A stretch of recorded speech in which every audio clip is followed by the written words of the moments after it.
People on Power, thank you for keeping yourself locked. I am Zahara Namuli, and today on this particular episode, I am with a very exciting lady, Proscovia Nabbanja, the CEO of UNOC. But before she got there, her story is quite interesting. From the field work, before you landed yourself this particular job, what are some of the memories that you carry along with you in this particular male-dominated field? There's quite several memories that I could relate to while in the field. But one particular one that is always on my heart is the time we went to the field in the morning. And of course, you were crossing valleys and ridges, mountains and stuff. And we crossed this valley. And by the time we get back, the valley was full of water because they're seasonal rivers. And the water was almost up to, waist high. And crossing it was so difficult that you had to get tree branches to help you cross that valley. And okay, people started crossing. We used our casual laborers to support us to cross that valley full of water. And then as I was getting to the end of the valley, I stretched my hand to hold myself onto one of the branches. Okay. And because it was thicket, a thorn went through my body on the left side. Now, the pain I felt at that moment, and also the realization that actually I was surrounded by male counterparts, and I couldn't open up my blouse to them to see where the thorn was. I was so scared. I was young. I decided to keep quiet. We proceeded, continued on the journey, and went to the camp. And when I got to the camp, I sat down, and a piece of it had broken into my body. Squeezed it out, and then tried to manage it from there. But it showed me a different sort of picture that, ladies will always be faced with so many things that sometimes you sit in pain because of the worries. Now, for me, in that case, I couldn't open up to anyone because I was wondering how will they take it? Sure. Or how will they see me as someone who is, undressing myself in the midst of all these gentlemen. So you had to move for another 3 or 4 hours with that thing stuck in your body.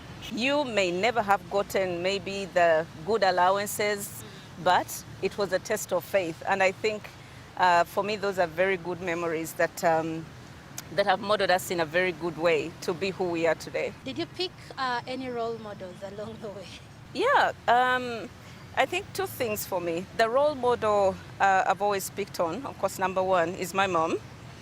But globally, there are people that I look at that every time I do something or I'm faced with a certain challenge, I ask myself, what would this person do in case they were in my shoes? And one of those people is Indra Noy, quite a remarkable woman. She's moved through the ranks. She's led top-notch organizations like PepsiCo and now on Amazon board.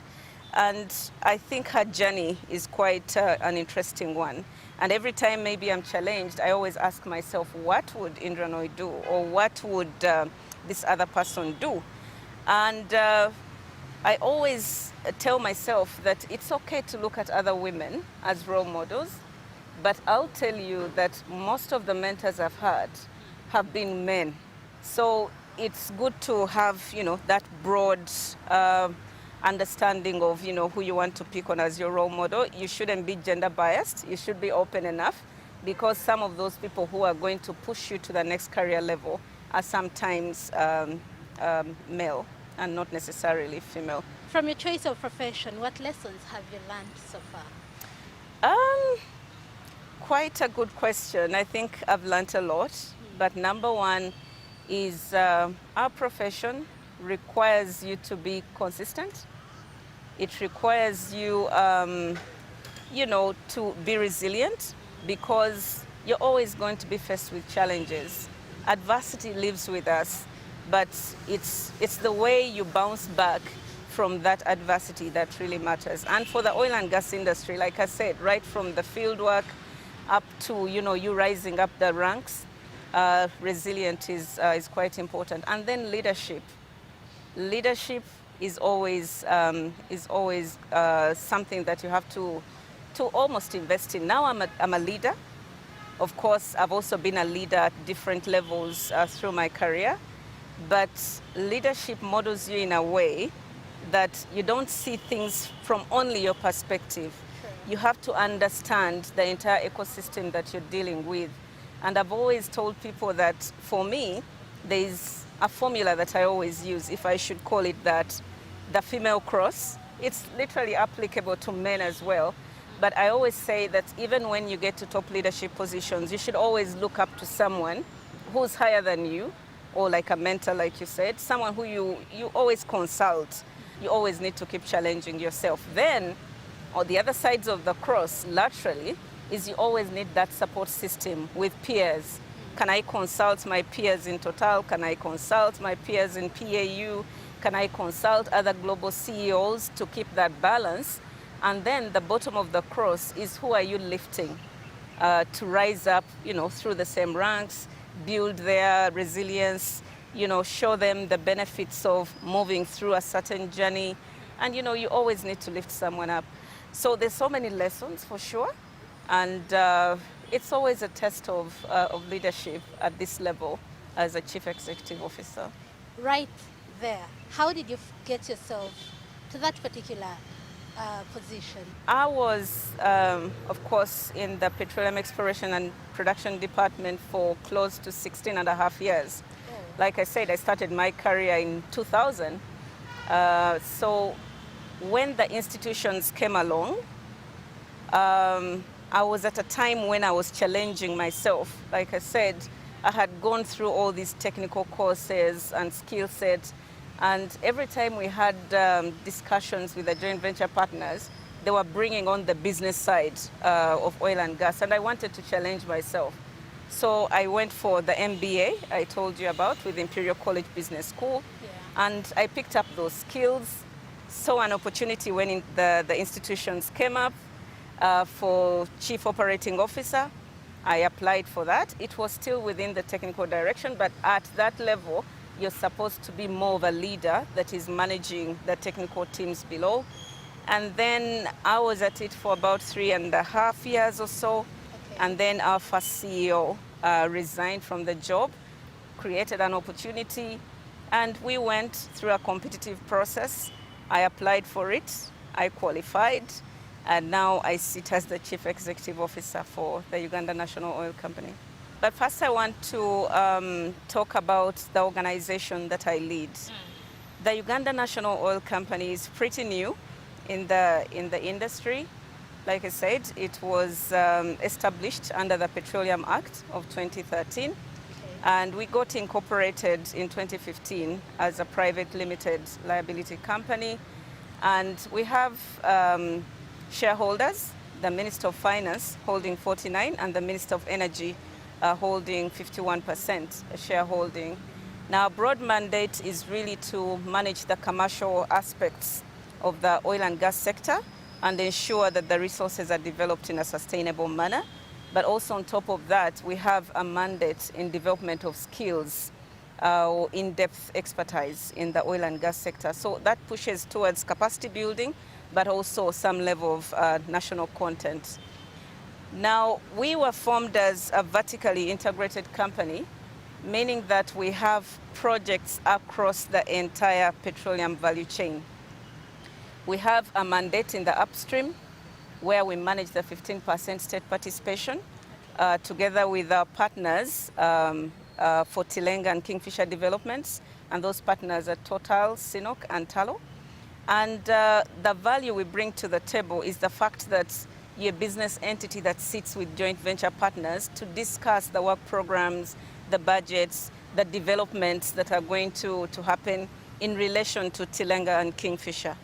Now, why is that very fundamental? Of course, as a national oil company, you need to build the capacity, but at the same time, you need to protect the value of the state in those contracts. So while we discuss how the developments are going to be done, at the back of our mind, we are saying, okay, we are contributing 15% to these developments. Are we getting value for that 15%? And is it indeed value for money if the operators are saying this maybe CPF or central processing facility is going to cost $1 billion US. Does it indeed cost $1 billion US? Are all the parties aligned? So we bring that sort of conversation to the table within the framework of the joint operating agreement. In the upstream there, we are going to be working on the Kingfisher and Tilenga projects. The Tilenga will be producing about 190,000 barrels of oil per day, crude, while the Kingfisher will be producing about 40,000 barrels of oil per day. Now, the global number really sits about 230,000 barrels of oil per day. And today, a lot of engineering work has been done. The projects have reached technical maturity. It's now a conversation around the commercial agreements to unlock the sector. A lot of infrastructure there, which creates a lot of opportunities as well. You have so many wells that are going to be drilled. You have feeder lines. You have, camps that are going to be constructed. So there's quite some opportunities there. Then, again, in the upstream, we have another mandate that maybe people need to relate to. The fact that we are producing these resources, or we are going to produce the resources, we need to think of avenues to replace what is going to be produced. And our obligation as a national oil company is to explore for more resources. So we have another project or strategic direction that we are taking to get into new ventures. And we will participate in the second licensing round. And also we have the opportunity to go through a direct application, which we will do during the course of this year, to apply for a direct license with some of our partners and explore for more oil and gas. Now that's for the upstream. The scope of projects we have are quite broad. We have the refinery project, which we are also participating in at 40%, and that is being managed by one of our subsidiaries, the Uganda Refinery Holding Company. That refinery will process about 60,000 barrels of oil per day for the domestic market and also for the regional markets. We're talking about the Uganda National Oil Company.